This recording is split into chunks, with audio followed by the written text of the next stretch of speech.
بسم اللہ الرحمن الرحیم نحمده ونصلی علی رسولہ الکریم۔ برادران ملت، آج میں پوری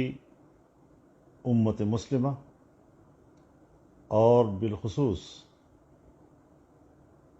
اپنے برادر ملک فلسطین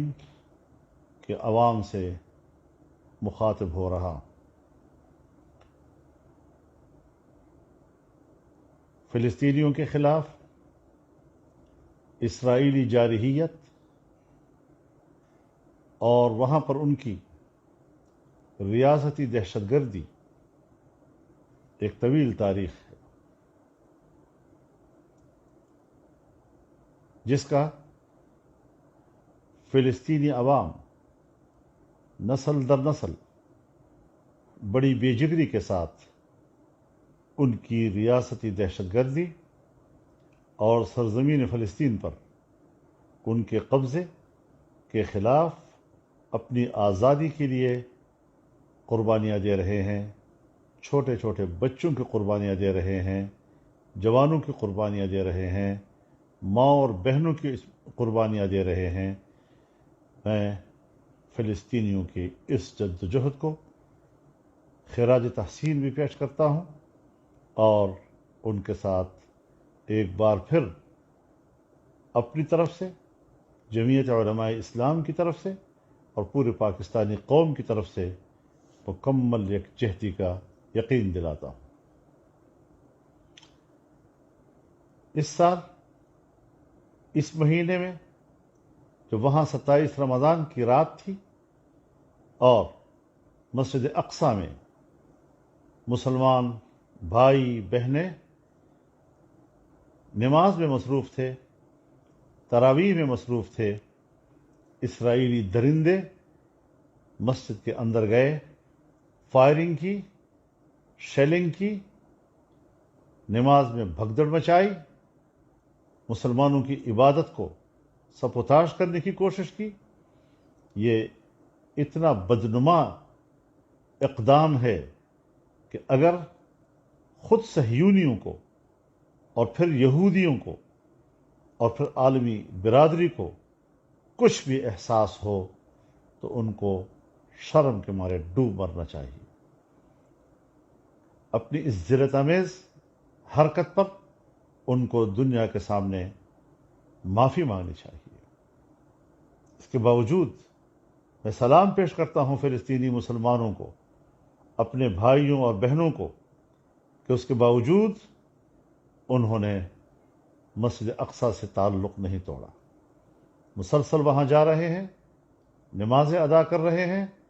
لیکن کئی روز سے مسلسل یہ درندے وہاں مسجد میں داخل ہو کر جس طرح گولیاں چلا رہے ہیں اور جس سے تقریباً 20 سے 30 مسلمان شہید ہو چکے ہیں، سینکڑوں زخمی ہیں، اور اس طریقے سے وہاں پر جو ایک دہشت گردی کی فضا بنائی جا رہی ہے، تو ظاہر ہے کہ عالمی برادری فوری طور پر اس کا نوٹس لے۔ غزہ پر اسرائیلی بمباری اور اس کے لیے یہ جواز تلاش کرنا کہ ہمارے خلاف وہاں سے گولے برسائے گئے ہیں، میرے خیال میں یہ کوئی اقدامی عمل نہیں، بلکہ یقیناً مسجد اقصیٰ میں اسرائیلی درندگی کے جواب میں اگر کیا بھی ہے تو اسی کے حوالے سے ہوگا، لیکن اس کو بہانہ بنا کر جس طرح بے دردی کے ساتھ انہوں نے غزہ پر بمباری کی اور وہاں پر 20 سے زیادہ مسلمانوں کو شہید کیا، یہ مسلمانوں کا خون ارزاں کب تک بہتا رہے گا اور کیوں کر اس پر امت مسلمہ خاموش ہے یا خاموش رہے گی؟ میں اس موقع پر پوری امت مسلمہ کو جھنجھوڑنا چاہتا ہوں کہ اس وقت ان کی خاموشی در حقیقت اسرائیل کی درندگی کی تائید اور حمایت ہے، اس سے کم ان کی خاموشی کی کوئی حیثیت نہیں ہے۔ OIC اب تک کیوں خاموش ہے؟ اسلامی دنیا کے لیے آخر اس کا کیا کردار ہے؟ اقوام متحدہ نے ایک روایتی مذمتی بیان جاری کیا ہے، لیکن اس حوالے سے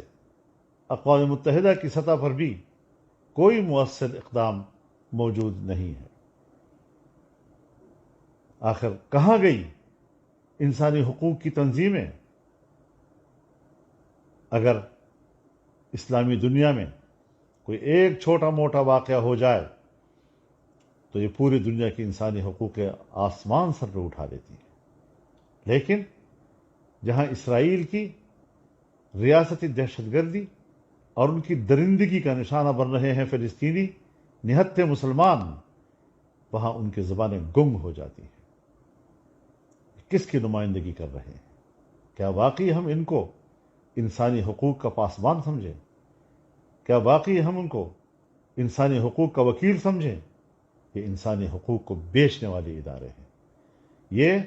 بڑی قوتوں کے مفادات کے محافظ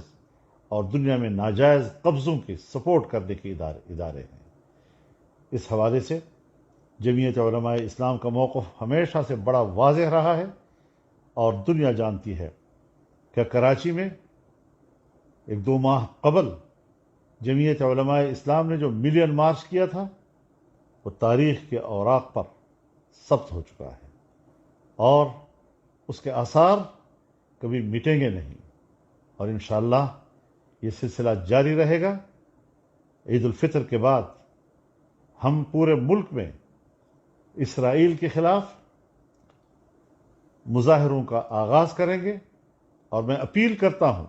پوری امت مسلمہ سے، اپیل کرتا ہوں پورے پاکستانی قوم سے، علماء سے، خطباء سے، کہ وہ عید کے اور جمعے کے اجتماعات میں اسرائیلی درندگی کی مذمت کریں اور اپنے فلسطینی بھائیوں کے ساتھ بھرپور یکجہتی کا اظہار کریں، اور اس کو اپنا دینی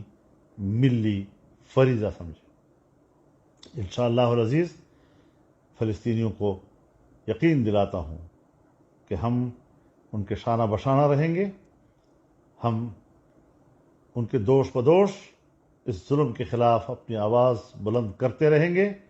اور امت مسلمہ سے بھی اپیل کرتا ہوں کہ پورے دنیا میں جہاں بھی مسلمان ہیں، عید کے اجتماعات ہیں یا جمعے کے اجتماعات ہیں، اپنی بھرپور احتجاج کو ریکارڈ کروائیں۔ وہاں کے خطباء اور ائمہ سے اپیل ہے کہ وہ اس پر بھرپور طریقے سے احتجاج کریں، اس کی مذمت کریں،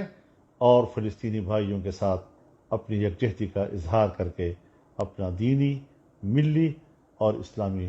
فریضہ کا حق ادا کریں۔ وآخر دعوانا ان الحمد للہ رب العالمین۔